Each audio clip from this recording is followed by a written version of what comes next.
never been completely clear whether the president would be willing to accept a significant decrease in the amount of wall funding that he was looking for, and whether he would be content with a border barrier funding package rather than funding specifically for a wall. His chief of staff on the Sunday show said that if the president doesn't get all $5.7 billion he's looking for, he'll just find that money some other way. So that did signal some wiggle room.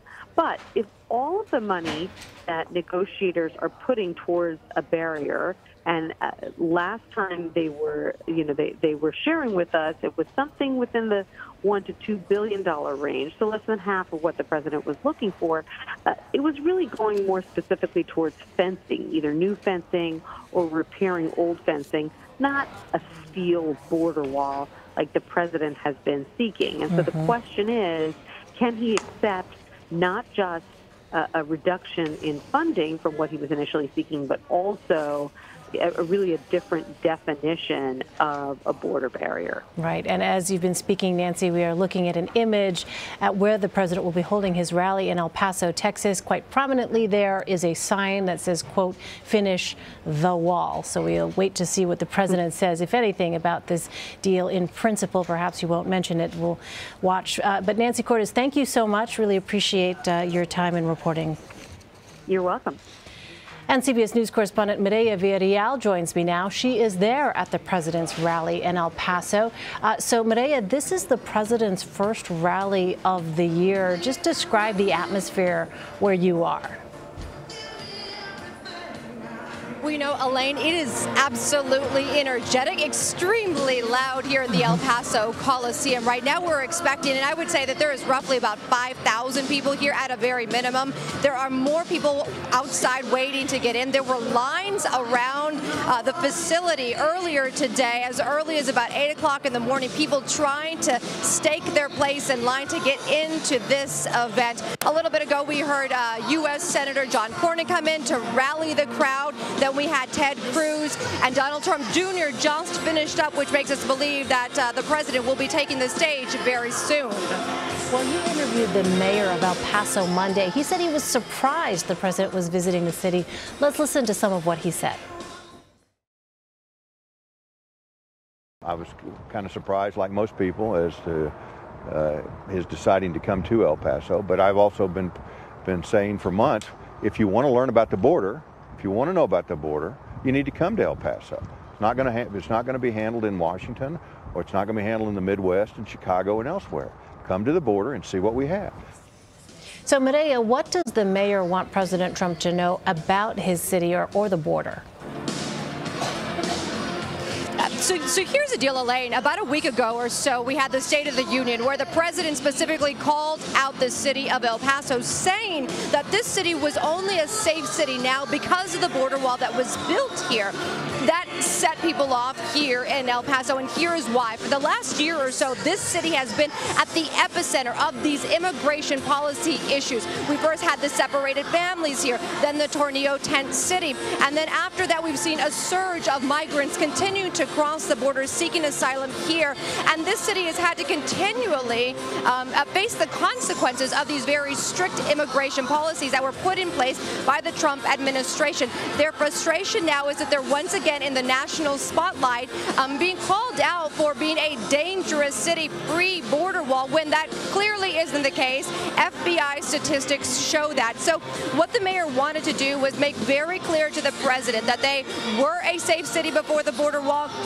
They are a safe city now, and a lot of that has to do with a lot of the local policing that they do. Local law enforcement collaborating very closely with Border Patrol, ICE agents, federal agencies to make sure that they're able to process the immigration issues, the broken immigration system that is in place right now.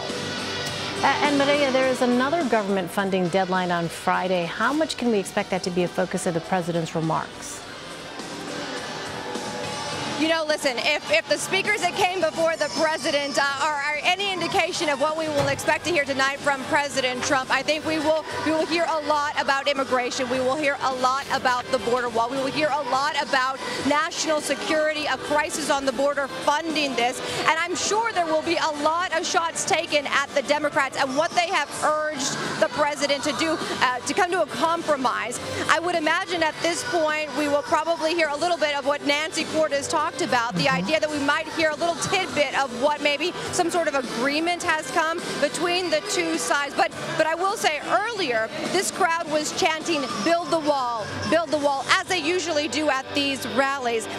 The campaign manager for the 2020 Trump administration came out and said, listen, it's no longer build the wall. What we want you to chant, what we want you to say is finish the wall. So a little bit of a different narrative now coming out of President Trump's camp. So I would imagine some of that will be explained a little bit later on when we see the president taking the stage. All right, Mireya Villarreal for us. Mireya, thanks very much. And again, we expect President Trump to take the stage any moment now. As soon as it begins, we will bring it to you live.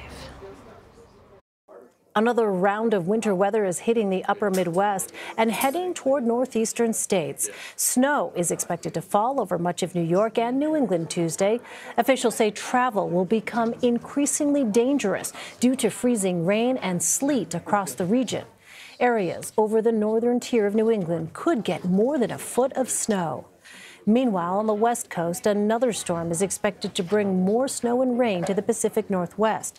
3 storms have already dumped more than 14 inches of snow on Seattle in a week, making it the city's snowiest February on record. And for our viewers in the tri-state area, you can stay up to date on all the latest forecasts on CBSN New York. You can find it by downloading the CBS News app. Just click live on the bottom right, then click CBSN New York, the second from the top. You can also go to cbsnnewyork.com. From the homepage, go to the top right of your screen. See that red Watch Now button? Just click on that, and you'll be connected. CBSN is also available on your Fire TV, Roku, and Apple TV. A new PBS documentary follows the story of a former government pediatrician who molested Native American boys in his care on the Blackfeet Indian Reservation in Browning, Montana. The newest episode of Frontline looks at Dr. Stanley Patrick Weber. He was recently sentenced to more than 18 years in prison on several charges of sexual assault and abuse. Frontline and the Wall Street Journal partnered to investigate the decades-long failure to stop Dr. Weber. Their findings will premiere Tuesday in Predator on the Reservation. Here's a preview. Allegations swirled around this reservation doctor for years. When I went downstairs is when I was floored because of what I saw there. A lot of items that boys would play with. Frontline on the Wall Street Journal investigate the government's failure to stop decades of abuse. Why protect a pedophile? If they knew about it, why did they protect him? Despite the warnings. What kind of cover-up is this? And this involves a lot of people in a lot of high places. Watch online or on air starting February 12th. Christopher Weaver is one of 2 Wall Street Journal reporters and Frontline correspondents who led the investigation. He joins me on set now. Chris, thanks so much for being here. How did Dr. Weber go undetected for so long? Well, he didn't go undetected. You know, almost from the beginning when he arrived in Browning, Montana in the mid-1990s, there were suspicions about him. You know, people he worked with thought there was something weird going on with the guy's stockpile of children's toys and things like that in his basement on the reservation. And so what did it take for the abuse to finally get the attention of the federal government? Well, what happened in Browning is that a parent complained about a kid sleeping over at his house, and this sort of rose up the hierarchy locally.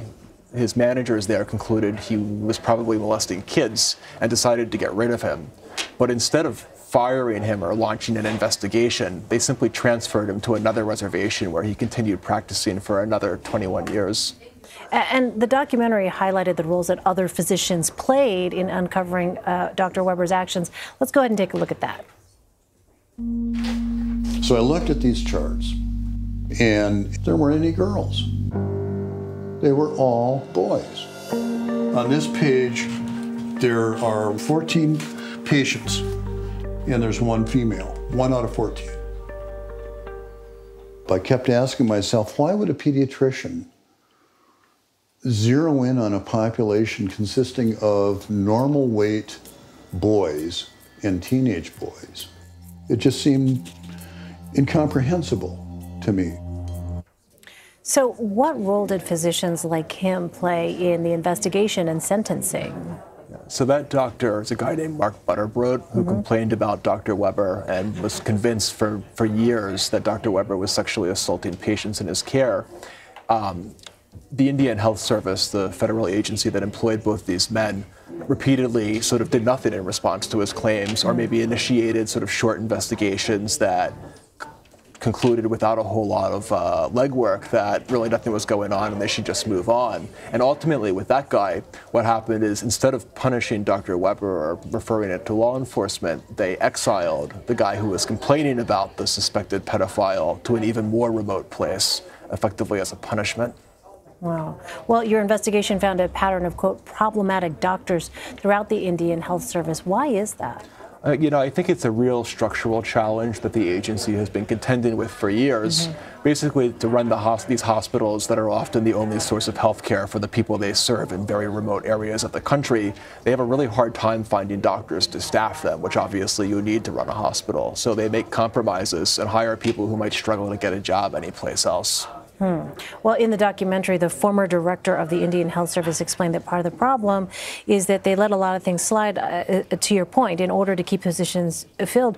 But what needs to be done to help fix this problem of filling positions within the Indian Health Service? Yeah, I mean, it's tough to figure out what the answer to that is. The current leader of the agency, a guy named Michael Weaki, says that, he wants his staff, he says in an interview with us, to always prioritize protecting patients over just filling positions. But where those doctors are going to come from is not, totally clear. And the agency is still trying to figure out exactly what happened under its watch with regard to Dr. Weber through an external investigation. Hopefully they'll get some answers from that. All right. Well, it's disturbing, but it's so important that people understand the truth of what took place in this case. Christopher Weaver, Chris, thanks very much for being here. My pleasure. The White House says U.S.-backed forces will soon take back all of the territory held by ISIS in Syria, but that fight isn't over yet. Charlie D'Agata has been reporting inside the war-torn nation. He has the latest from a military base in eastern Syria near the last sliver of ISIS territory. In an ISIS counterattack this morning, fighters took back territory and got close to overrunning this same Syrian Democratic Forces position we visited just days ago. A military spokesman told us there may be 500 to 600 fighters left, but they are among the most experienced and battle-hardened and determined within the ISIS ranks. They also underestimated the amount of civilians trapped inside that village. First thought to be around 1,500. They say about 1,500 came flooding out today alone. U.S. and coalition airstrikes and artillery have been pounding ISIS positions since this offensive began on Saturday, and military officials say there is some progress to report. But those civilians, essentially human shields, are slowing down the offensive. Hundreds of thousands of people across Iran took to the streets on Monday to mark the 40th anniversary of the country's Islamic Revolution. The U.S. was very much on everyone's minds as Iranians feel the bite of American economic sanctions. CBS News correspondent Elizabeth Palmer reports from Tehran. Today's celebrations featured the inevitable flag burning and, of course, chants of death to America. It's part of a ritual salute to a revolution that 4 decades on still has true believers. On stage, President Hassan Rouhani spoke about the revolution's achievements and boasted that Iran would continue to expand its military power. That could provoke even harsher American sanctions. The Trump administration says that U.S. sanctions are going to weaken the Iranian regime. Well, so far, the regime looks just fine, but the Iranian people are having a very rough time. Amer came to the parade for the free food. My family is poor myself. Nobody has anything on their table, on their cloth table. Mr. Trump and the administration say they are trying to target the Iranian regime. He and millions more are furious with the U.S., but they're equally furious with their own government. Financial corruption is everywhere, economic corruption. There are lots of thieves among them who just steal millions of dollars. Underlying all this anniversary hoopla is fatigue and the growing despair of people who can no longer see a way out. Elizabeth Palmer, CBS News, Tehran. The White House says U.S.-backed forces will soon take back all of the territory held by ISIS in Syria, but that fight isn't over yet. Charlie D'Agata has been reporting inside the war-torn nation. He has the latest from a military base in eastern Syria near the last sliver of ISIS territory. In an ISIS counterattack this morning, fighters took back territory and got close to overrunning this same Syrian Democratic Forces position we visited just days ago. A military spokesman told us there may be 500 to 600 fighters left, but they are among the most experienced and battle-hardened and determined within the ISIS ranks. They also underestimated the amount of civilians trapped inside that village. First thought to be around 1,500. They say about 1,500 came flooding out today alone. U.S. and coalition airstrikes and artillery have been pounding ISIS positions since this offensive began on Saturday, and military officials say there is some progress to report. But those civilians, essentially human shields, are slowing down the offensive. All right, we want to take you live now to El Paso, Texas, where you see President Trump is taking the stage. Let's go ahead and listen in. But as we do, we want to let you know from our CBS News Capitol Hill producer, Rebecca Kaplan, that there appears to be a deal on the border security funding. You recall this has been the ongoing fight. The president has initially wanted $5.7 billion for a border wall. Now, according to this reporting, $1.375 billion is what this deal includes, and that's for physical barriers, including 55 miles of bollard fencing. No wall. Bollard fencing is that type of fencing that looks like steel slats. Also, 40,520 for the overall ICE detention beds. That's down from the current level of 49,057. So that is something new that we hadn't heard had been in discussions. But let's go ahead and listen to the president right now.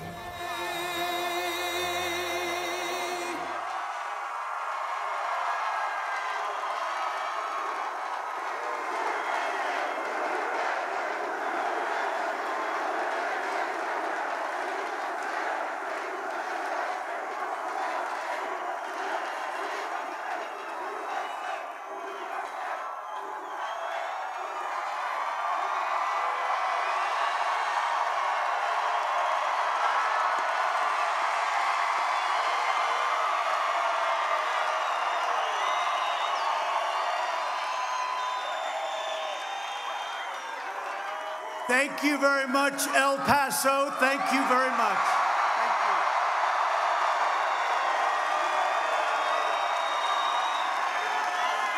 I am very, very thrilled to be here in the great state of Texas.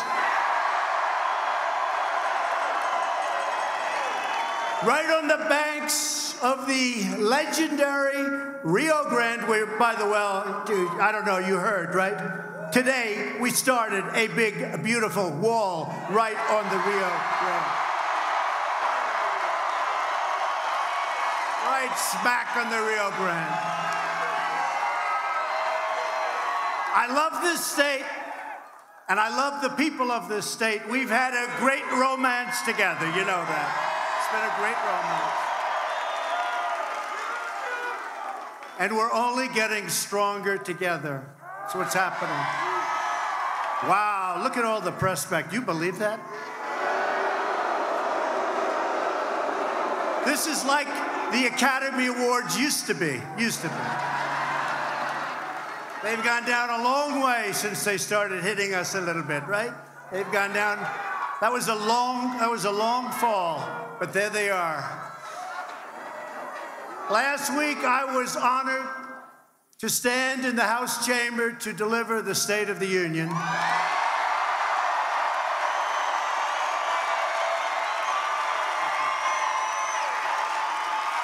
And I ask both parties to come together to choose greatness for America. Since taking office 2 years ago, our economy is now the hottest economy anywhere on earth.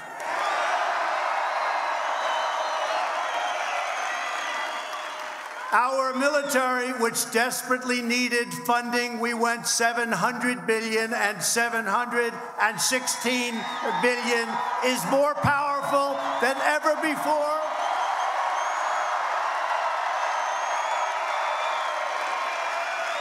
That was not a good situation. It was tired and depleted. Our great warriors were not taken care of. Now they're taken care of again the way they should be.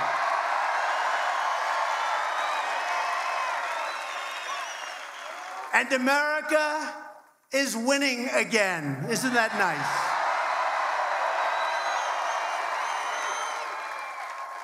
We're fighting for all Americans from all backgrounds, of every age, race, religion, birthplace, color, creed. We're fighting for ourselves. We're fighting for all Americans. And what is it? America first. Remember, it's America first.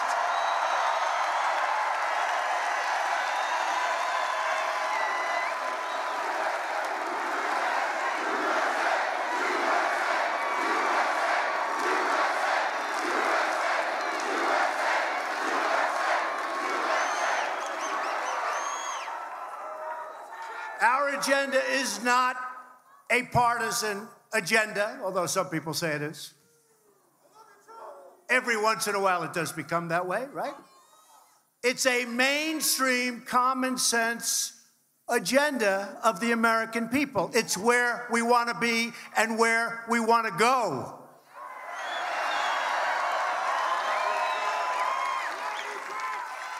And despite the fact that the media refuses to acknowledge what we've done and how well we're doing it.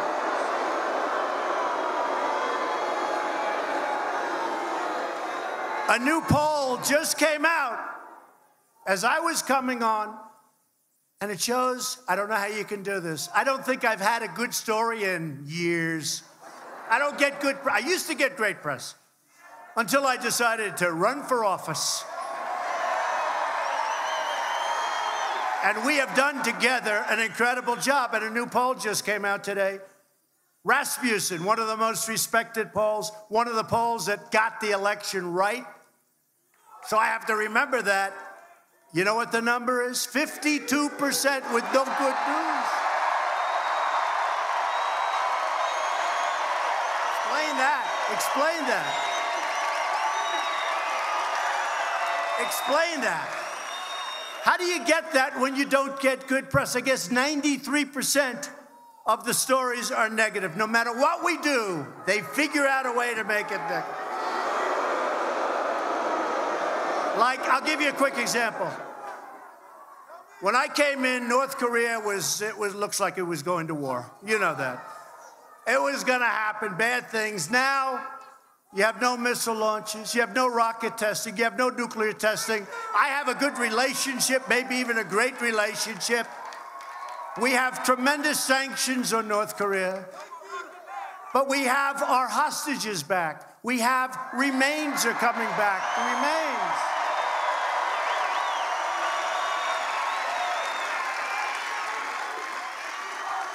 And our presidents have been dealing with North Korea for many, many decades, many, many decades. And on a nuclear way over the last 20, 30 years. And all I hear is, can't you move faster? You know what? I left Singapore 15 months ago. They've been negotiating for 85 years or something. So now their complaint is, what's taking them so long? I heard one of our great geniuses from a previous administration telling me how to negotiate with North Korea when they got taken advantage of like nobody I've ever seen before. So someday, with all of us, this is all of us, and those hats are beautiful, by the way, someday,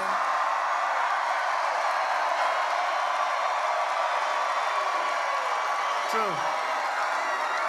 Someday, they're going to appreciate us all, and I'm going to Vietnam, to Hanoi, in the near future, 27th and 28th of February, to have another summit. And hopefully we do as well with the second summit as we did with the first. I hope so.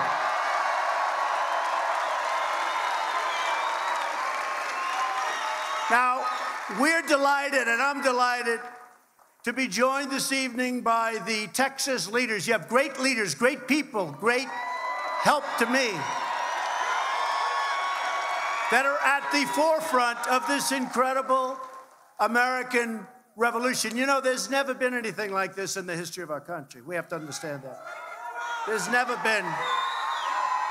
If you would say, as an example, that tonight 69,000 people signed up to be here. Now, the arena holds 8,000, and thank you, Fire Department. They got in about 10. Thank you, Fire Department. Appreciate it.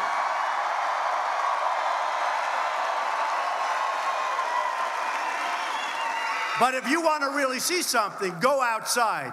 Tens of thousands of people are watching screens outside.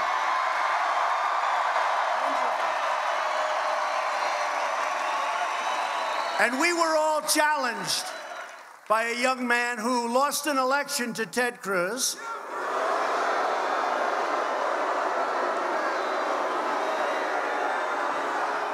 And then they said, you know what? Hey, you're supposed to win in order to run. By the way, I'm 1 and 1. I'm 1 for 1. Think of it. We had one election, we won. Now we're going to be 2 for 0, and everything's going to be perfect.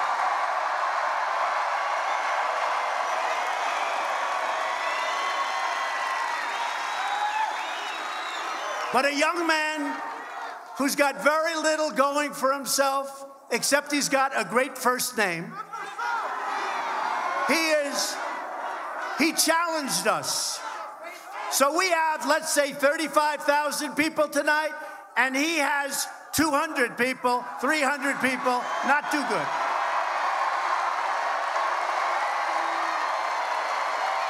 In fact, what I would do is I would say that may be the end of his presidential bid, but he did challenge it. So I want to introduce some great people. Your governor, Greg Abbott. Where is he? Where's Greg? Thank you, Greg. And a great governor, and a great friend of mine. Lieutenant Governor Dan Patrick. Thanks, Dan. Thank you, Dan. Look at him in the corner. So shy. Thank you, Dan. Great job, Dan. Attorney General Ken Paxton. Thanks, Ken. And Agriculture Commissioner Sid Miller.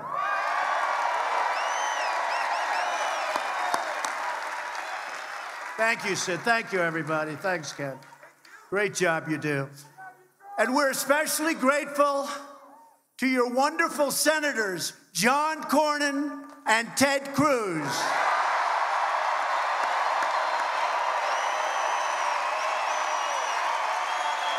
Great senators.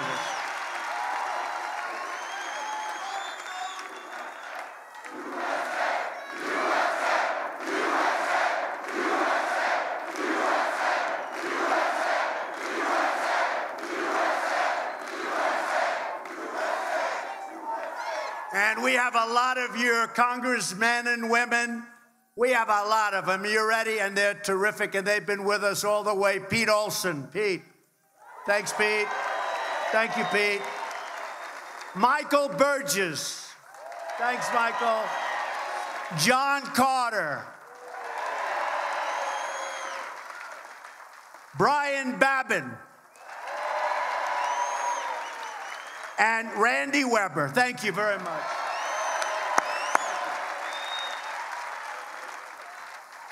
We are in the midst of an economic miracle. That's what's happened. You look all over the world and you study and you see what's going on. You can look at China. We have a team right now in China.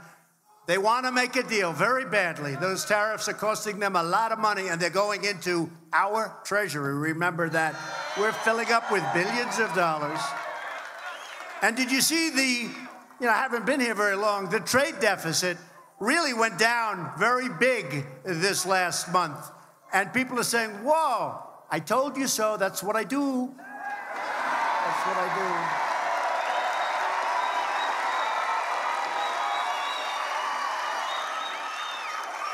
And we don't want China to have a hard time. Thank you. Thank you.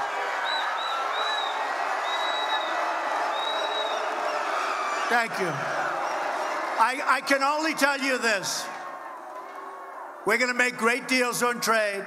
We're going to make great deals on military. When we defend another nation that's rich, they have to help us out. Do we agree? They have to help us out.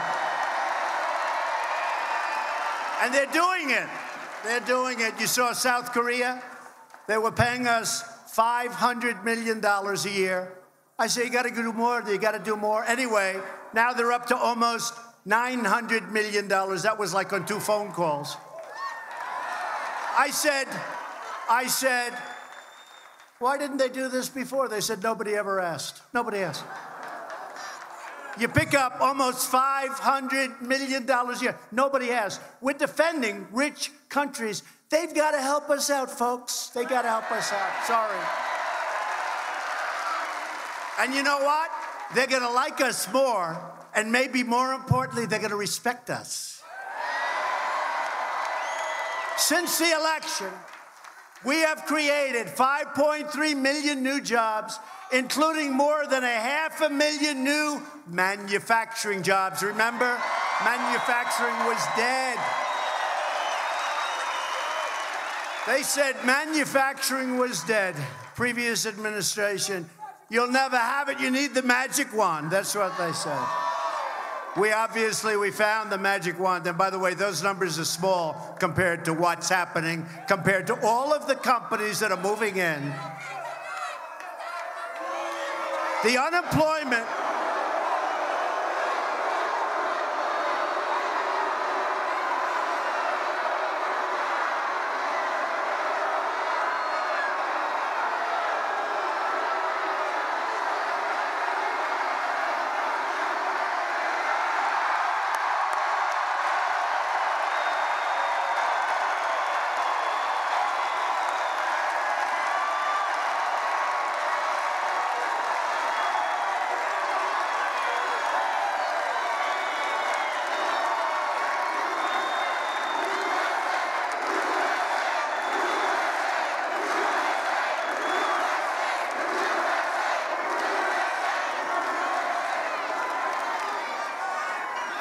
Thank you very much.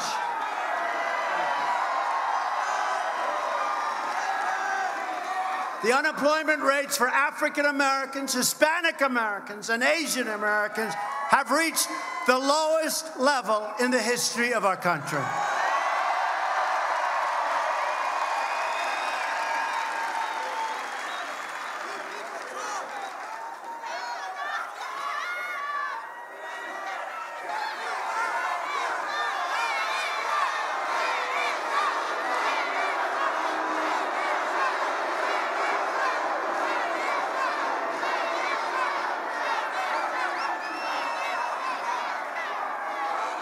Okay, thank you.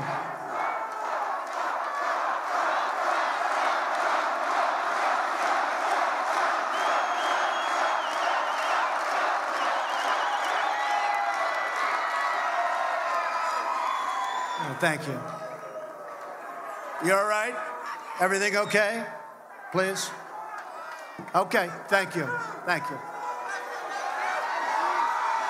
And women have filled almost 60% of the new jobs created last year, which were a record number. We passed massive tax cuts for working families, and we canceled a record number of job-killing regulations. That's why your oil and gas is coming back.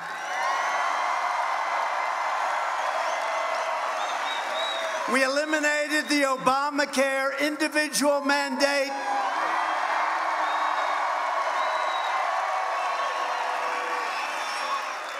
And to give critically ill patients access to life-saving treatments, we did something that they haven't been able to do for a long time. We passed right to try, right to try.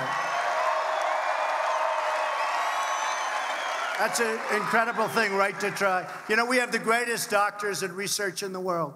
And if somebody was terminally ill, they travel to Asia, they travel to Europe, they travel all over the world if they had the money. If they didn't have the money, they'd just go home. There was nothing they could do. And I said, wait a minute, we have drugs in the pipeline that are showing tremendous progress. If somebody is terminally ill, let's let them have access to our drugs.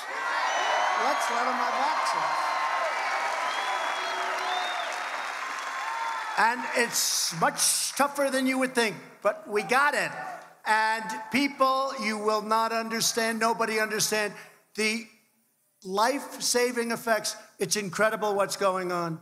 They are getting better. People are getting better that were thinking they were going to die. It's right to try. I love it. I always wondered why we didn't do it before.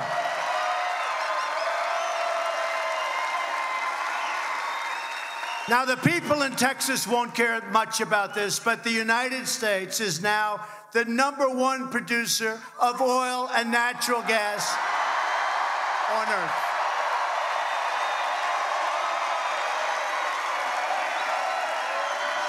I didn't think you'd care about that. I didn't think Texas would care about that. And listen to this. And Texas oil production is now at the highest level it's ever been.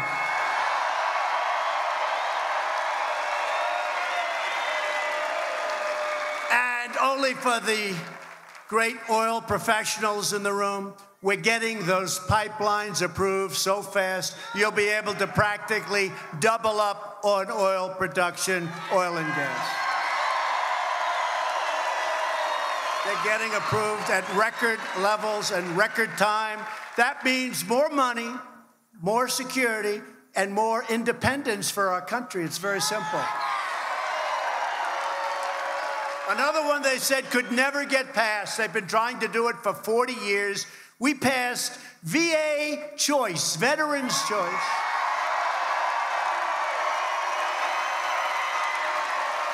So that now, rather than waiting online for 5 days, for 9 days, for 3 weeks,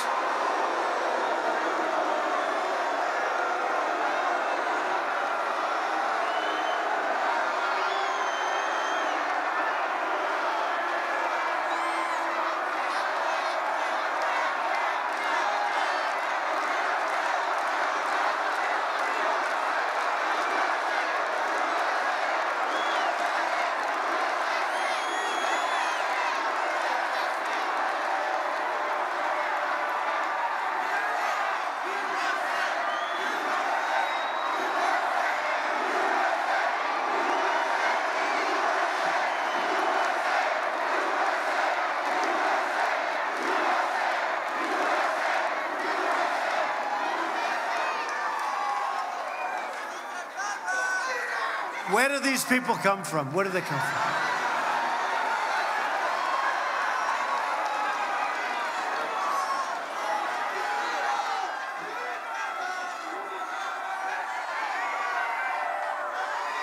They go back home to mommy.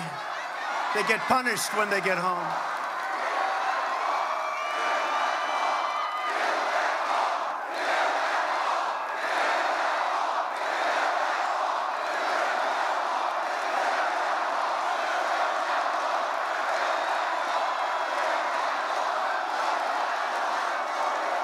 Now, you really mean finish that wall, because we built a lot of it. Finish that wall.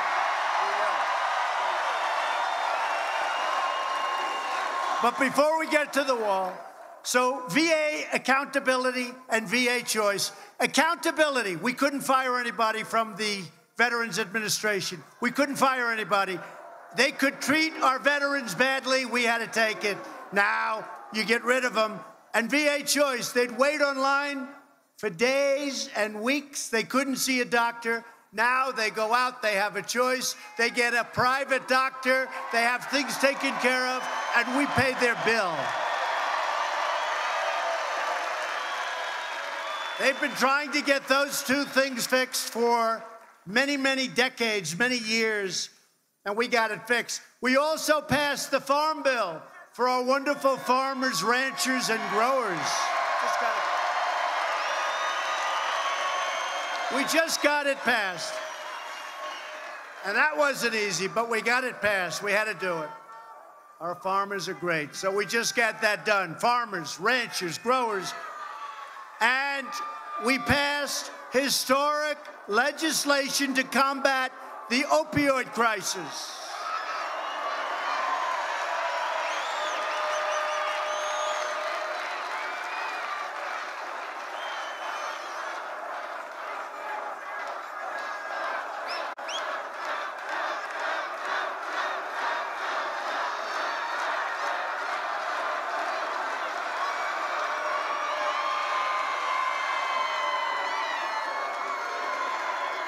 Thank you.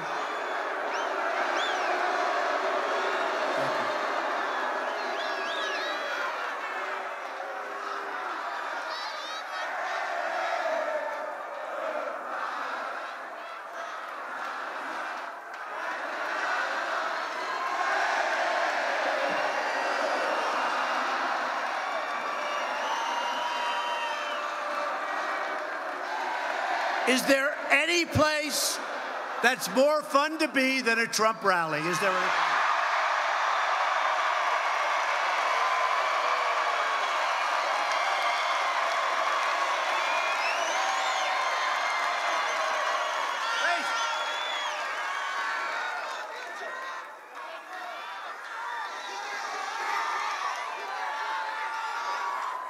You know, they all said, Mr. President, we loved the tone of your State of the Union speech.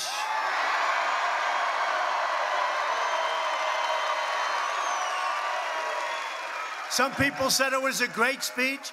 Some people said, really a great speech. I said, but if I ever did that in El Paso, Texas, it wouldn't work here too well. Do you agree?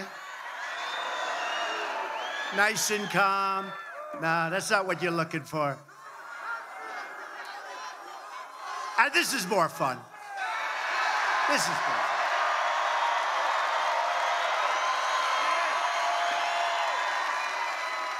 And we just signed groundbreaking criminal justice reform into law. Nobody thought that was going to be happening. In my address last week, I asked lawmakers in both parties to cross the aisle and join together for the common good for all Americans. Democrats have to stop being so angry. They're angry.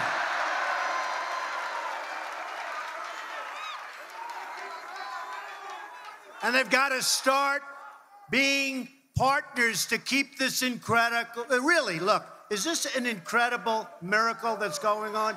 We want to keep it going. Keep it going, and it will keep going. It will keep going.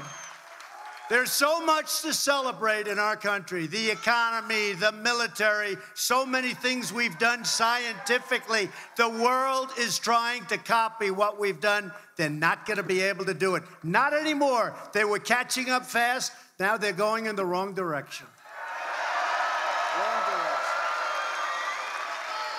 Unfortunately, many of the Democrats in Congress responded to my call for bipartisan cooperation by instead choosing really, hey, look, did you ever see anything? Radical resistance. It's the radical left. But maybe it'll change. Maybe it'll change. It all has to do with 2020 and the election. But I really don't like their policy of taking away your car, of taking away your airplane flights, of let's hop a train to California, of you're not allowed to own cows anymore. You know, there are a lot of problems there. A lot of problems. But nobody's ever had this. And by the way, With us, we handle it. No president should ever have to go through what we've gone through in the first 2 years. It's a hoax, it's a disgrace, and it should never be allowed to happen again. A hoax.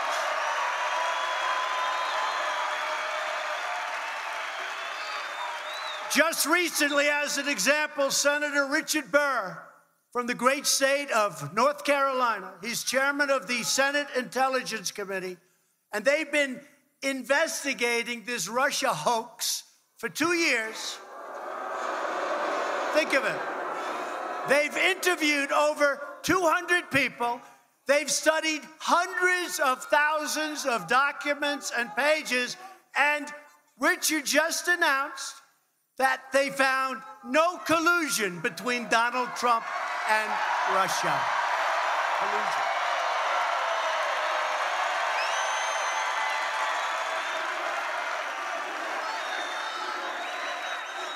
The fact is that the real collusion was between Hillary and the Democrats and the other side with Russia. That's where the collusion is.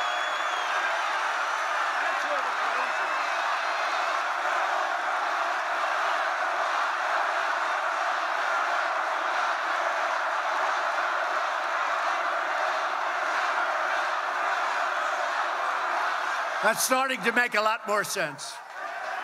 But that's where the collusion is, with the Democrats and with Russia and with others. And by the way, there's also collusion between the Democrats and the fake news right here.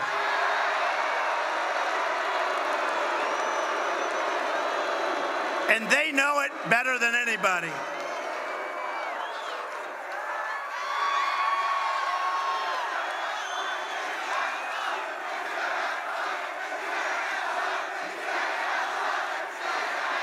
Too many Democrats are focused on tearing down their opposition instead of building up our country.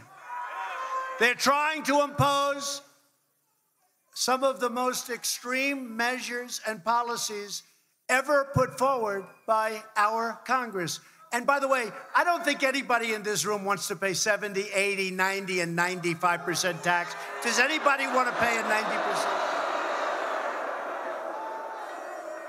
You know, you look at what we've done with jobs, what we've done with the economy, how low your taxes are, the lowest they've been almost from the beginning.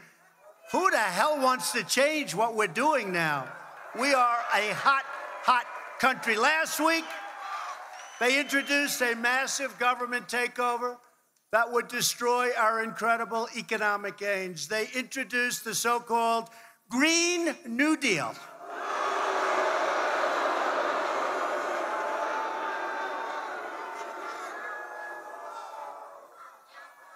It sounds like a high school term paper that got a low mark. It would shut down American energy, which I don't think the people in Texas are going to be happy with that. It would shut down a little thing called air travel. How do you take a train to Europe? You know, this crazy senator from Hawaii, they said, do you like it? Yes, I like it very much. Oh, really? How are we getting to Hawaii on a train? She didn't think about that one, but she's thinking about it. She'll figure it out. They want to take away your car, reduce the value of your home, and put millions of Americans out of work, spend $100 trillion, which, by the way, there's no such thing as $100 trillion. You have to spend $100 trillion. And remember this, no other country except us is going to do it. That's a little problem, too. While the world's real polluters, like China, would get many of our companies and factories, they just move into China, move into other parts of the world. That's the way the system works. Not going to happen, folks. Don't worry. It's not going to happen. Not going to happen. 100 trillion. Let's spend 100 trillion. Let's rip down every building in New York City and rebuild it environmentally slightly better. To pave the way for socialism, Democrats are calling for massive tax hikes, and the complete elimination of private health care. Many of us have private health care. That means you can stand online for 5 days as you wait for a doctor that is not nearly as talented as your doctor. Remember, you can keep your doctor. Remember that? 28 times. You can keep. That didn't happen. Turned out to be a lie. Hey, where are the fact checkers? You know, some of the most dishonest people in media are the so-called fact checkers. 28 times. You can keep your doctor. That didn't turn out to be what he said. They're coming for your money, and they're coming for your freedom, and it'll never happen, and it won't even come close, folks.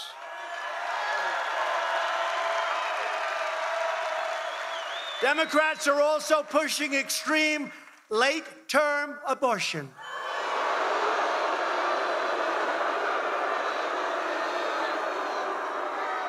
Allowing children to be ripped from their mother's womb right up until the moment of birth. What's that all about?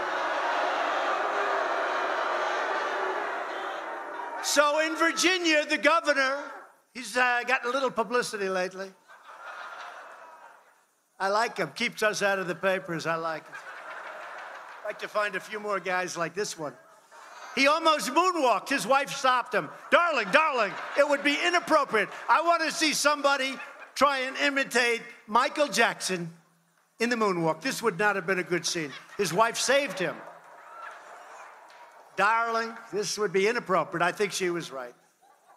But the governor stated that he would even allow a newborn baby to come out into the world and wrap the baby and make the baby comfortable and then talk to the mother and talk to the father and then execute the baby. Execute the baby.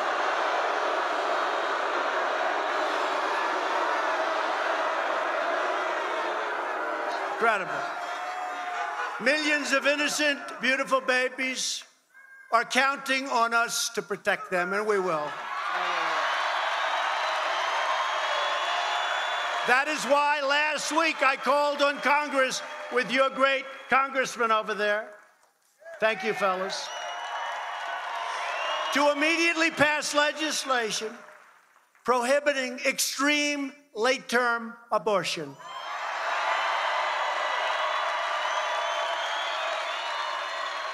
And that certainly is extreme. Many people never even heard. I mean, did you ever hear of anything like this? Democrats must also address the double standard on full display in Virginia. By the way, that state's going to go Republican pretty soon, I'm pretty sure.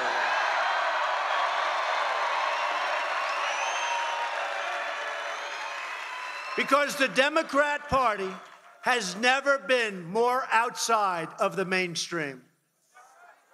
They're becoming the party of socialism, late-term abortion, open borders, and crime. This weekend, some Democrats even proposed a measure that would force the release of thousands of criminal illegal aliens, including dangerous felons convicted of rape, sex trafficking, violent assault, and even murder into our country. Can you believe this? Their proposal would put a hard cap on the number of illegal aliens that our brave ICE officers, we love our ICE officers,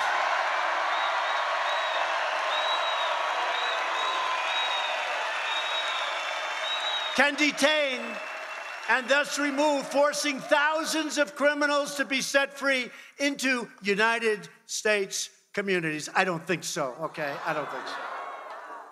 And I want to thank our ICE officers. What they put up with is incredible. And that includes Border Patrol, and that includes law enforcement, let's face it. Law enforcement, we love them. They keep us safe. In the last 2 years alone, ICE officers have made 200, listen to these numbers, 266,000 arrests of criminal aliens, including those charged or convicted of approximately 100,000 assaults, 40,000 larcenies, 30,000 sex crimes, 25,000 burglaries, 12,000 vehicle thefts, 11,000 robberies, 4,000 kidnappings, and 4,000 murders. Killings, murders. We will.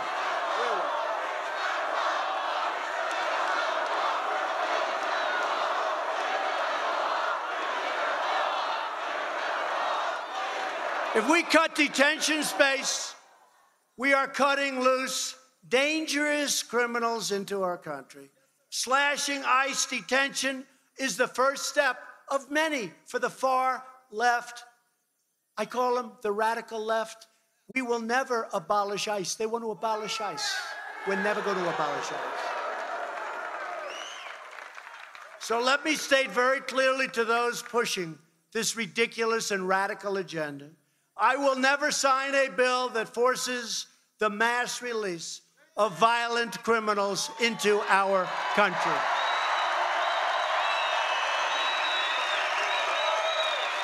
And I will never abolish or in any way mistreat our great heroes from ICE and Border Patrol and law enforcement. Never.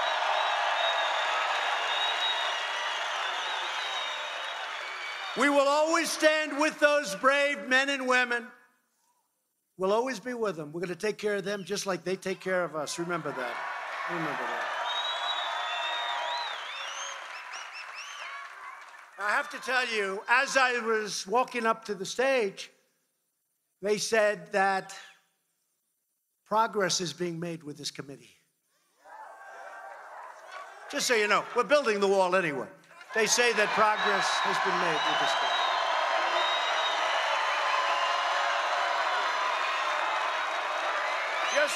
Just now, I said, wait a minute, I got to take care of my people from Texas. I got to go. I don't even want to hear about it.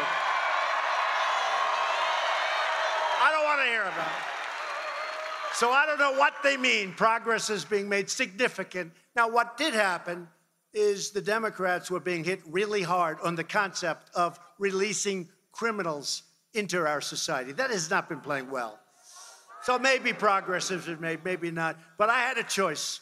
I could have stayed out there and listened, or I could have come out to the people of El Paso and Texas. I chose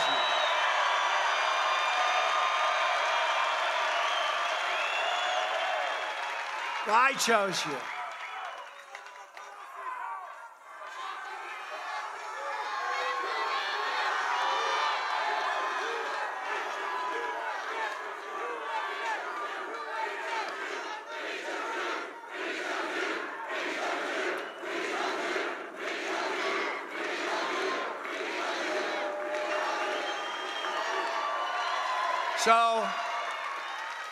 So we probably have some good news, but who knows? Who knows? Well, we're setting the stage, folks. You know what it's called, right? It's called we're setting the stage. We're setting the table. We're doing whatever we have to do. The wall's being built. It'll continue. It's going at a rapid pace. The Rio Grande. It's happening. Go check it out. We proudly welcome those who come lawfully and support our values in the United States and that want to strengthen our society and help us with all of the companies moving into the United States, moving back. They left us. Now they're moving back, many of them. In some cases, maybe all of them. But they all want to come back because the United States is where the action is. Very simple.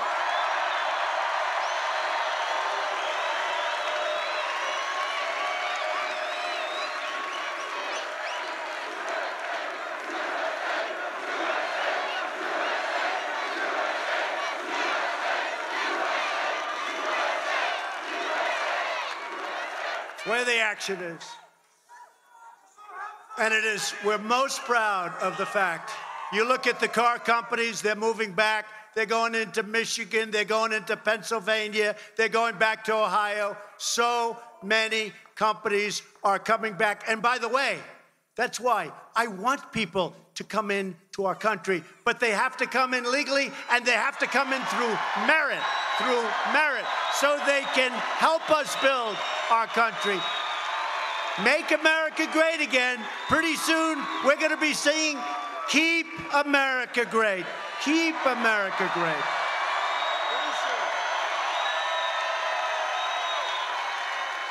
Pretty soon, Congressman, keep America great. We'll have to switch over. Tell me, campaign sort of started because you have these people that nobody ever heard of. They're all running for office. I said, who is that? Well, that person was a mayor of a city that was defeated. Well, how about Beto? Beto was defeated too, right? But he suffered a great defeat. Watch what the news does tomorrow, though. They won't mention the disparity. They won't mention the disparity tomorrow.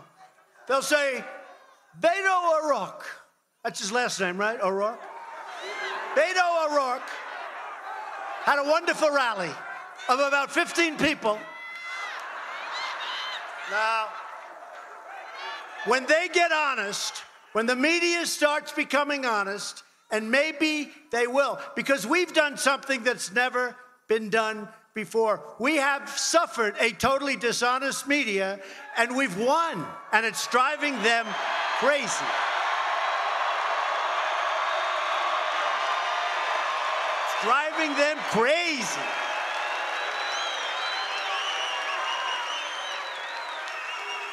It's driving them crazy, but look at them. They still come. I've never seen anything.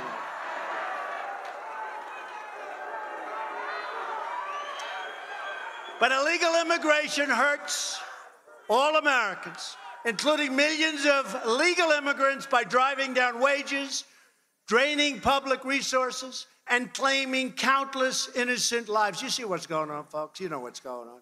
They give you all of these phony stats. Say, oh, it's the same. It's the same. Not the same. It's a bad situation going on, and we've stopped it. We are taking out thousands and thousands of people from MS-13. We're bringing them the hell out of our country. Thousands. But if we had proper border security, including a very powerful wall, we wouldn't have to work so hard. And it would be a lot safer and a lot better. My administration is committed to ending illegal immigration while modernizing our legal immigration system, which has been in terrible shape for many, many decades, to prioritize the admission of those who can support themselves financially and contribute to our economy, people that come in on merit.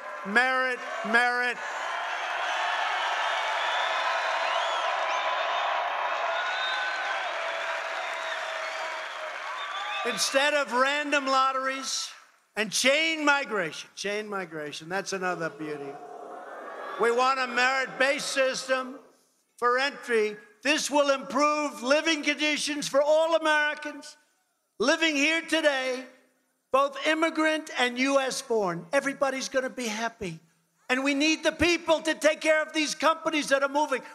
Our unemployment rate, real unemployment, 3.6, 3.7, and going down. Had a little blip because of a thing called the shutdown. But remember this, went up to 4. I said, boy, that's, you know how low 4 is? Do you know anybody else, any other president would have said, please give me 4, please. We had a little blip, went up from 3.7 to 4 just quickly. But you know what? If we didn't do that shutdown, we would not have been able to show this country, these politicians, the world, what the hell is happening with the border. That was a very important thing we did.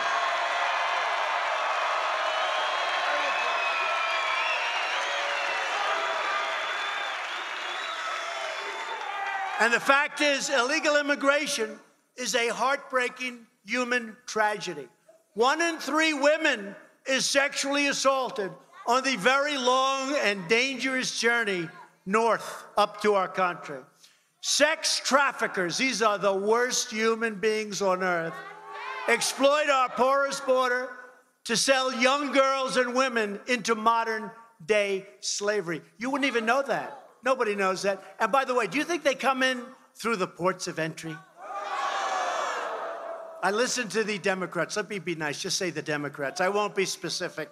And they say, oh, everything comes through the port. They don't do that. They drive out where there's no barrier, no wall. They make a left. Congratulations, you're in the United States. That's all. If you have 3 women tied up in the back seat of a car, you're not going through, folks, a port of entry where they do look in the back seat, at least, right? Drugs pouring through the border kills tens of thousands of innocent Americans a year, including heroin, meth, cocaine, fentanyl, so many others. They come through the southern border. We have a drug problem over the last 6, 7, 10 years like we have never had before. We can have such a big cut in the numbers, in the percentages, if we get the wall built, if we have a strong wall with other things. But we need the wall, and it has to be built, and we want to build it fast. The number of illegal immigrants crossing our borders is so large that we've nowhere to hold them. We have to build. They want buildings. They want jails. They want these people. How about the word caravan? Caravan. I think that was one of mine, but looked like a caravan. Where you have thousands and thousands of people coming from Guatemala, from Honduras and El Salvador, and they march up through Mexico. And by the way, if we didn't have walls in those areas, in some cases that we put up, in many cases where we reinforce, in many cases where our great military helped us with barbed wire, you would have people pouring in. They don't pour in. The problem is our laws are so bad that there's no way we can quickly remove them. Other countries say, get out of here. We have to bring them through a court system. We sign their names. They touch our land. We sign them up. We explain to them, please come back in 6 years for court. And only the dumbest people show back up. Nobody ever shows. Nobody comes back in. Like 2%. They go into our country. The good news is we have great law enforcement, and many of these people, we know where they are. And we're going to get them the hell out. But we have to change our laws.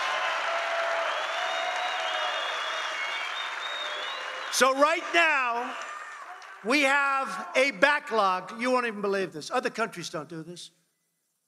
Somebody walks into our country, we bring them to court. We have now a legal, we need Perry Mason.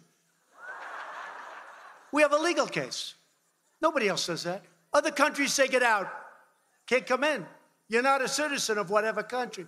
We bring them in. So listen to this. Right now, we have almost 900,000 cases. 900,000. How many judges are going to take care of? We're going to have to hire tens of thousands of judges to do that. 900,000 cases. How stupid is this? This was a system put in place by really dumb people, or people that did not have the best interests of our country at heart. And there's no place better to talk about border security, whether they like it or not, because I've been hearing a lot of things. Oh, the wall didn't make that much of a difference. You know where it made a big difference? Right here in El Paso.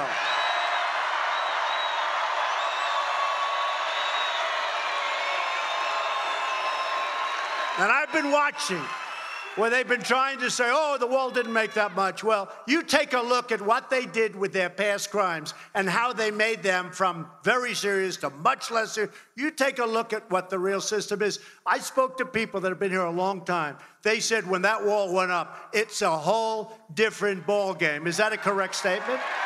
Whole different ball game. I'll give you another example, and I don't care whether a mayor is a Republican or a Democrat. They're full of crap when they say it hasn't made a big difference.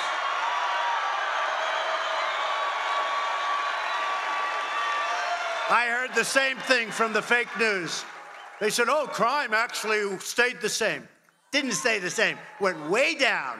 And look at what they did to their past crimes, and look at how they recorded those past crimes. Went way, way down.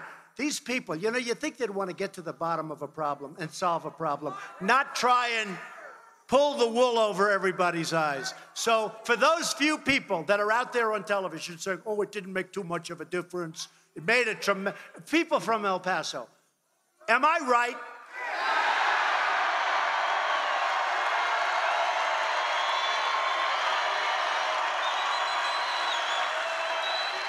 It's fake news. It's fake. I'm telling you, it's just fake news. And you know what? You wouldn't even have to know. You can say that automatically without even knowing. It's like, it's obvious. It's common sense. Just a few thousand feet, as an example, from where we stand right now on the other side of the border, it's one of the most dangerous cities in the world, Juarez, Mexico. Well, the people at Juarez agree. Yet, thanks to a powerful border wall in El Paso, Texas, it's one of America's safest cities now. Now listen to this. So, you're talking a few feet away, right? A few feet. Got a wall. It's a few feet away. Last year, Juarez had 1,200 murders. El Paso, right next door, a few feet away, had 23 murders. That's not good either. But 23 compared to 1,200. Walls work. Actually, there's nothing like them for what we're talking about. We want to stop drugs. We want to stop traffickers. We want to stop criminals from coming in. Walls save lives. Walls save tremendous numbers of lives. The biggest proponents of open borders are rich liberals and wealthy donors. These are hypocrites who oppose security for you while living their entire lives. I do too, to be honest with you. I'm guilty. I'm guilty. I also live behind walls, okay? They live behind walls and gates and they have guards all over the place. Me too, because I want to be safe and I want to make America safe, if you don't mind.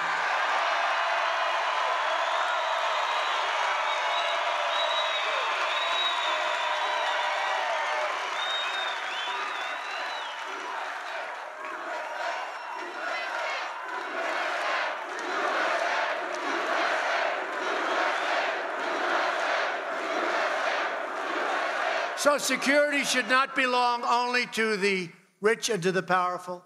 Safety is the birthright of every American, which is why we must finish the wall. It's happening. Because walls are not immoral, as it was said. Human trafficking is immoral. Drug peddling is immoral. Child smuggling is immoral. Sanctuary cities that get Americans killed, they're immoral. Open borders are dangerous and immoral. My administration has put forward a compromise that really is a compromise, and I hate to even compromise on things like this, but it's showing common sense, it's compassionate, and it's going to solve our problem, and the cost is a fraction. When you look at the drugs that are pouring across from Mexico, if it stopped a small percentage, and it won't, it'll stop a large percentage, it would pay for itself in a matter of weeks. That's the kind of numbers you're talking about. A matter of weeks. And by the way, I hate to say this because we have a very good relationship, but Mexico had the highest number of killings that they've ever had. Almost 40,000 people were murdered in Mexico. Mexico's not too far away, and we need to take care of our people, and we're going to do that, and it's happening a lot faster than anybody thought, and I love that sign. Thank you. What we're proposing includes humanitarian assistance, drug detection at our ports and everywhere else, closing legal loopholes, which is a big problem, and plans for a smart, strategic, see-through steel barrier or wall. Let's go to walls. This wall will be built in the areas identified by border agents as having the greatest need, while safely directing people and commerce to our many lawful ports of entry, which we're beefing up in every way. Structurally, we're beefing up the ports of entry, and mechanically, we have equipment now that can spot drugs. It's incredible stuff. It's expensive. It's incredible. By the way, there is nothing better than a good old-fashioned German Shepherd. It's hard to believe, right?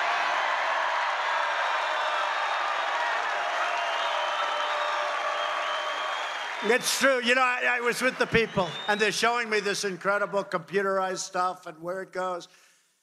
I said, could I, because Secret Service took me out to the place and they were showing me these German Shepherds. They're unbelievable. They'll run past all these empty boxes, and one of the boxes has drugs in it deep down in a box.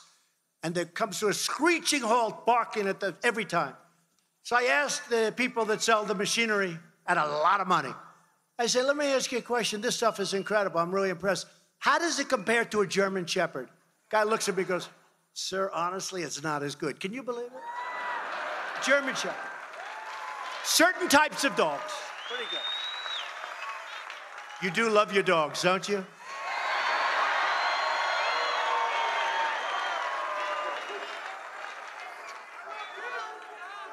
I wouldn't mind having one, honestly, but I don't have any time. I don't have time. How would I look walking a dog on the White House lawn? Would that be?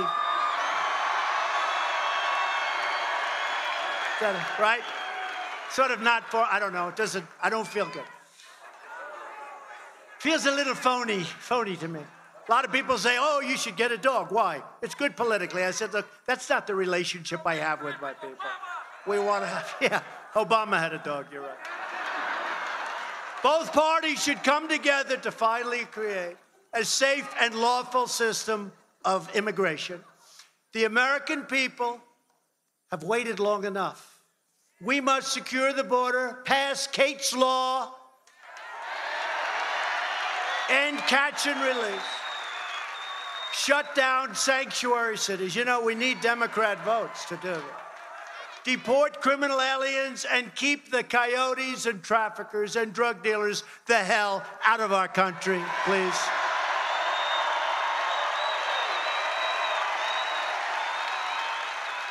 And the Democrats also need to confirm the more than 300 highly qualified nominees who are sitting in the Senate waiting for confirmation, people that have given up their lives to work in the Trump administration, and the Democrats aren't approving them.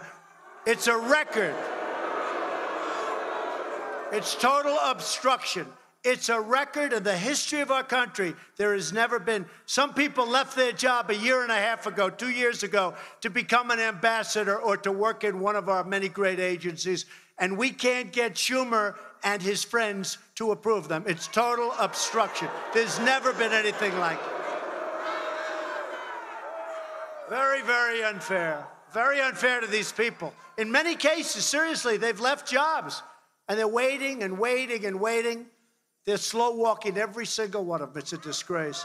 As we fight to protect our borders, we must also protect our newfound prosperity. My administration has taken the toughest ever action to crack down on years of China's abuse, and its trade practices have been very unfair. And I have a lot of respect for President Xi, but he's representing China, and I'm representing the United States.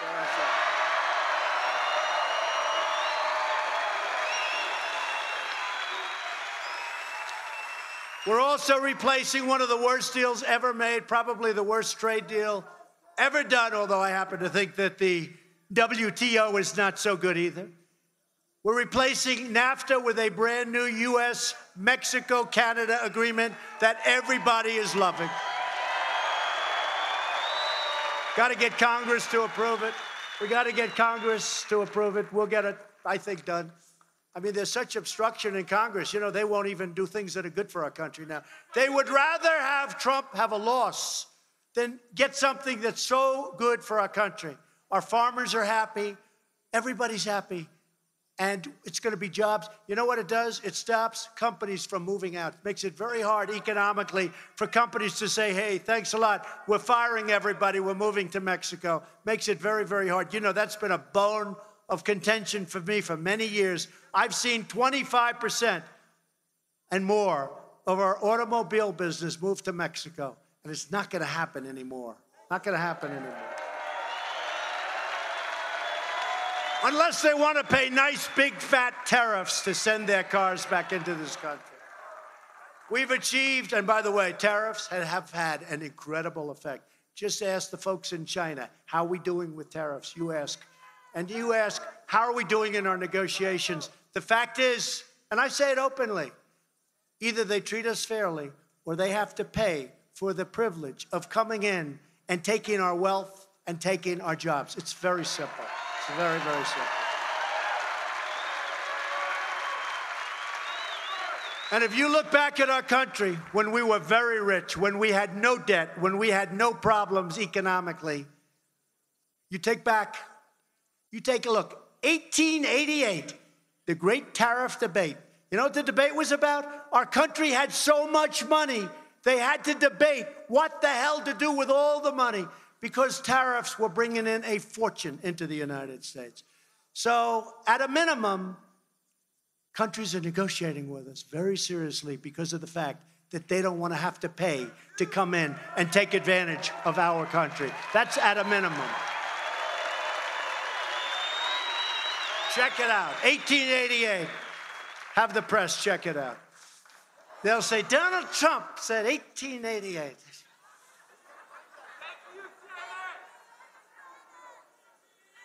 We've achieved the largest decline in drug prices in 46 years, prescription drugs. And I'm asking Congress to work with me to make prescription drugs affordable for every American family. We just got the largest decrease in drug prices. Think of that. And it's not easy. It's not easy. Because we have middlemen that take care of a lot of people for a lot of years, these middlemen. And the drug companies, but even worse, the middlemen. And we're cutting the middlemen out. They're not going to like me very much. They made a lot of money. But think of that. The first time in 46 years. And now we're going to phase 3. We did 1 statutorily. We did 2 statutorily. Now we go to phase 3. We're getting your drug prices down. We're embarking on bold initiatives to defeat AIDS. Who knew that? We have medicines now that work wonders on AIDS. We're looking to be AIDS-free in not many years as a country, and maybe help also the world. So we want to defeat AIDS, and we want to defeat childhood cancer. We've made tremendous strides. Tremendous strides. In the Middle East, our brave warriors have liberated virtually 100% of ISIS in Iraq and Syria. Now, you don't hear that from these people.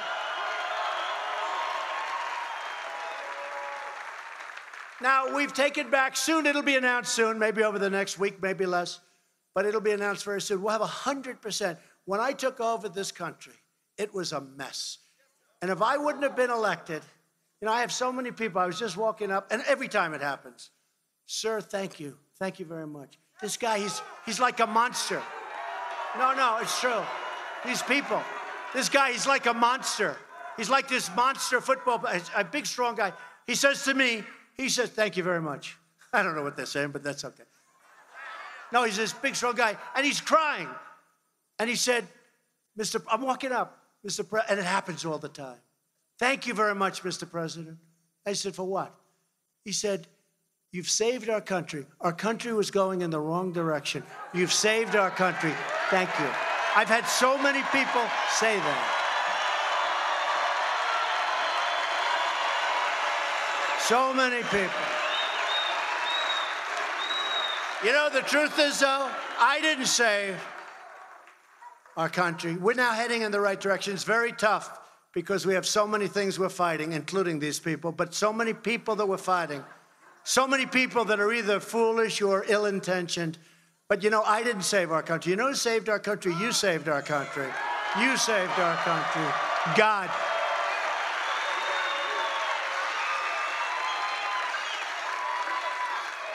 Because it's never, nothing like this has ever happened before. And you know what?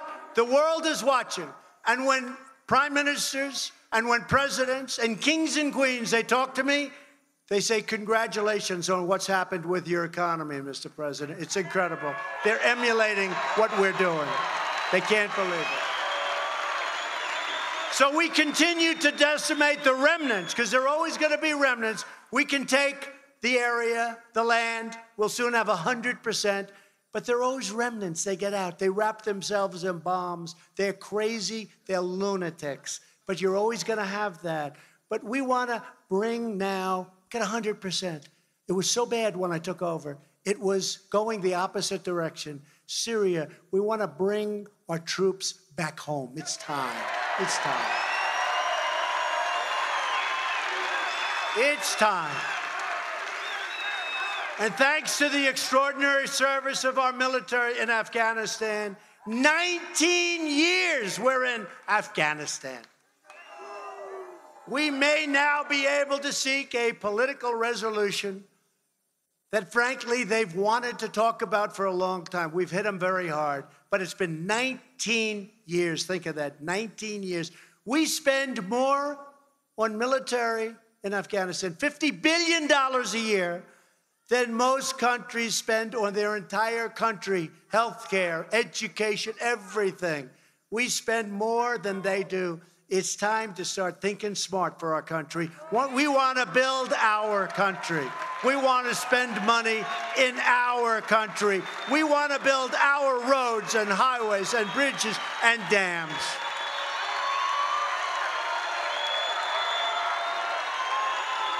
And last month, the United States recognized the legitimate government of Venezuela and condemned the socialist brutality of the Maduro regime. Everywhere socialism has been, everywhere it's been implemented, it's produced poverty, misery, repression, and despair. You take a look, no matter where. Yet there are those trying to implement socialism right here in the United States. So I again say to you, and I say it for the world to hear, America will never be a socialist country. Never, never.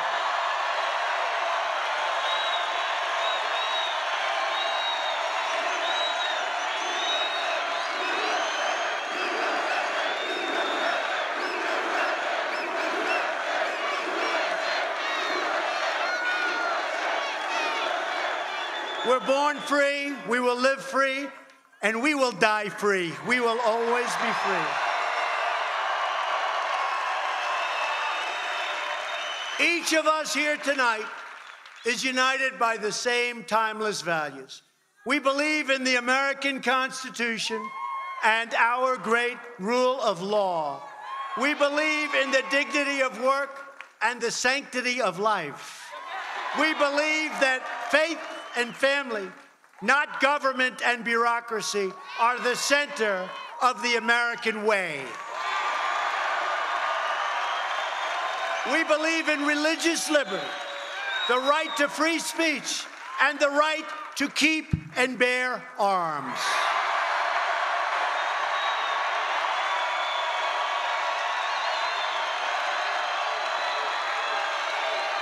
We believe that children should be taught to love our country, honor our incredible history, and always respect our great American flag.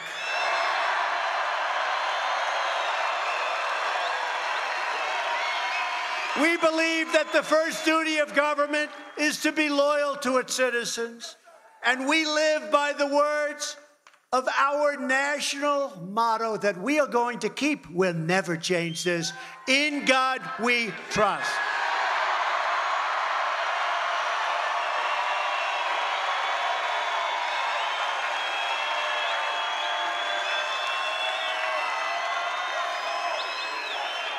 These are the beliefs traditions and principles that bind us together as citizens, as neighbors, as great patriots.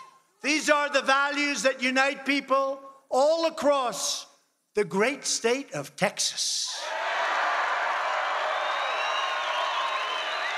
From Houston to Austin, from Dallas to El Paso, from the Red River to the Rio Grande, the Lone Star State embodies the spirit of independence like maybe no other place anywhere in the world.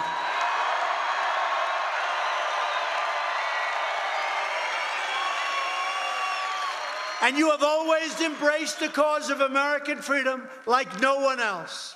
This is the state where William Travis, James Bowie, and Davy Crockett made their last stand at the Alamo.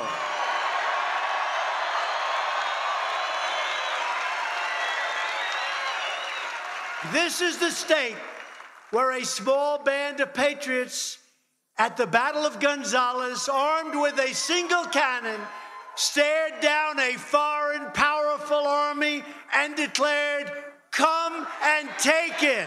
Come and take it. Come on, take it."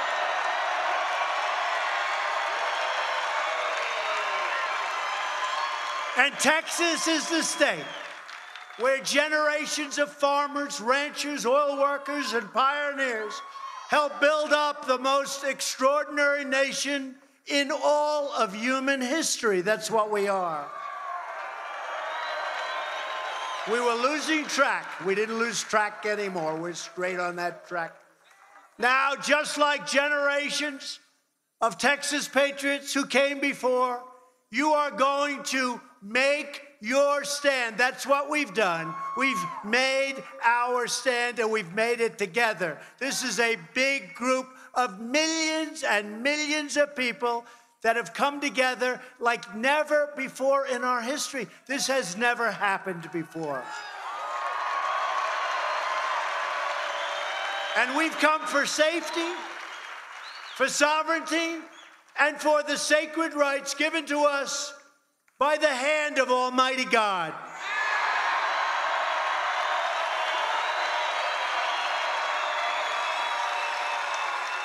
We are one united movement, one united people, and one United States of America. And together, with the proud and incredible and great people of the state of Texas, we will make America wealthy again.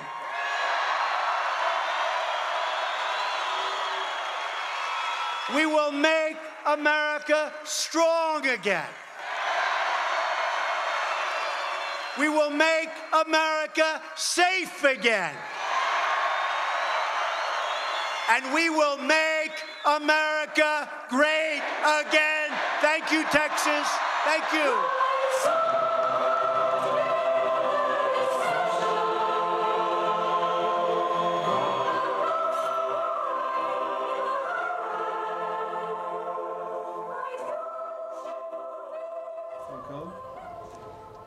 President Trump speaking there at his first campaign rally of 2019 at the border town of El Paso, Texas, making the case once again for his wall. We heard the president, though, preview a number of themes that we are likely to hear about in the weeks and months ahead of the 2020 campaign. The president taking aim at Democrats on a number of issues. You heard him talk about socialism, also hitting what Democrats have called the Green New Deal.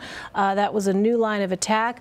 The situation in Virginia involving the embattled Virginia Governor Ralph Northam, those were all targets of the president's political fire. But the president at the end there making his pitch for that border wall, the president in his address saying safety is the birthright of every American because walls are not immoral. That a specific reference to House Speaker Nancy Pelosi calling the very idea of a wall immoral. Let's turn now to Evan Smith, CEO of the Texas Tribune. He joins me now via Skype from Austin. Evan, thanks so much for being with us. That was a lengthy rally, a lot of ground to cover here. But let me ask you first, what stood out to you about the president's remarks? Well, with the exception of the things that you called out that were new, the Green New Deal talk, the Virginia talk, this was really a greatest hits album. This was something very familiar. If you've seen this president at a MAGA rally before, there was not a lot that was materially different. The location was different. The target of his fire, in this case, was Beto O'Rourke and a couple of people who are in the news at the moment. But there wasn't an enormous amount to my mind, to my ears, that was different. If you like this president, if you like what you get at these rallies, then you like this speech. If you don't like this president, you probably struggle to stay with it and maybe even turned it off. Nothing changes as a result of this speech. It is interesting because the president stood there beneath a sign that said, finish the wall. Obviously, you know the context of this, Evan. There has been this ongoing battle. In fact, the deadline for government funding is this Friday. And the president at one point corrected people who had started to chant build that wall, which of course was the president's rallying cry in the 2016 campaign, to finish that wall. The president said, because we know this deal, or at least the rough outlines of some kind of deal, were being made public just before the president emerged. The president said, just so you know, we're building the wall anyway, regardless of whether or not Congress approves funding for it. But tell me a little bit about what's at stake and what is the feeling among people there in Texas about a wall? Well, the reality is there's opposition to the wall in Texas along the border.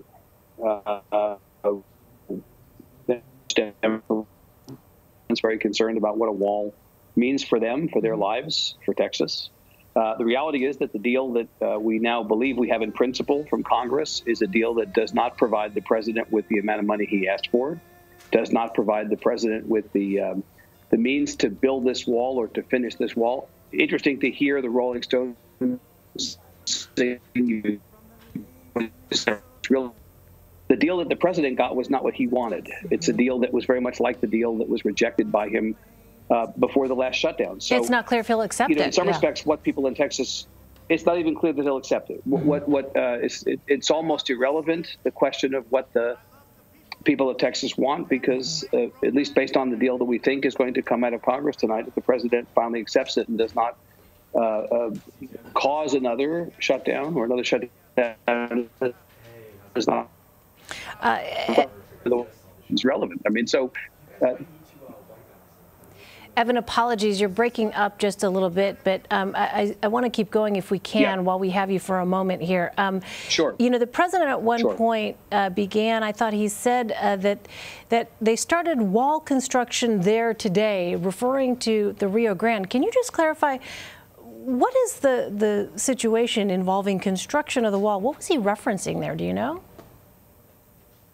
I really don't. I've heard him claim before that activity is happening on the wall, and quite honestly, I'm not any clearer tonight on what he's talking about than I have been in the past. Okay. There are places in Texas where there's fencing, where it's possible. There has been that for some time, but I'm not entirely clear on exactly what the president was talking about tonight. Okay, I just want to make sure we hadn't missed anything. So let me ask you... Unless I missed something, but I'm not sure that I have. Okay. So the president mentioned El Paso during the State of the Union address last week. He claimed that the city's border walls work to reduce crime. How are you seeing this debate? With respect to sort of crime statistics, how are you seeing that play out in your state?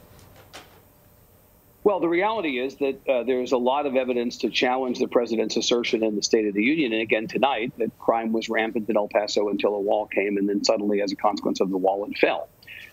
Residents of El Paso claim, and have claimed vigorously, vehemently, that El Paso was a safer city than the president says in advance of the barrier he refers to. You had the Republican mayor of El Paso, DeMargo, on television all day today, over the last couple of days, refuting the suggestion that somehow El Paso has been a city in crisis. So the president is at odds with many of the residents of El Paso, saying that El Paso was a dangerous city before. Beto O'Rourke is hardly the only person who suggests that the president is wrong on this. So the president tied together his economic and immigration policies. Let's listen to some of what he said.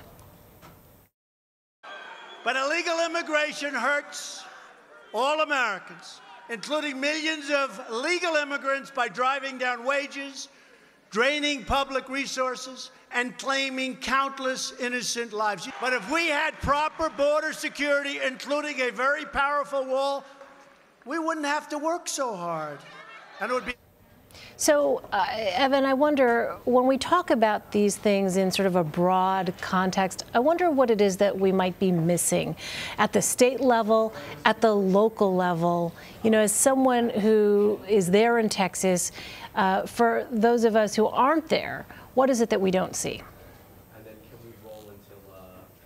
Well, what I know is that the Texas economy is extraordinarily healthy. We have record low unemployment. You know, the oil price is always a factor for all of us here in Texas in terms of the health of our economy, but our economy is humming along. We're projecting the largest state budget in the history of Texas by some number of $1 billion.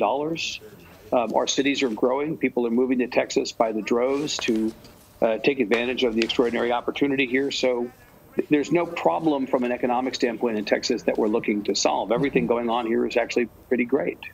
And I don't think the Republican leadership of the state would disagree with that characterization. All right, Evan Smith, the CEO of the Texas Tribune. Thanks very much, Evan. Really appreciate your time. Thank you for having me. And we'll be right back here on CBSN with the rest of the day's news. You're streaming CBSN, always on.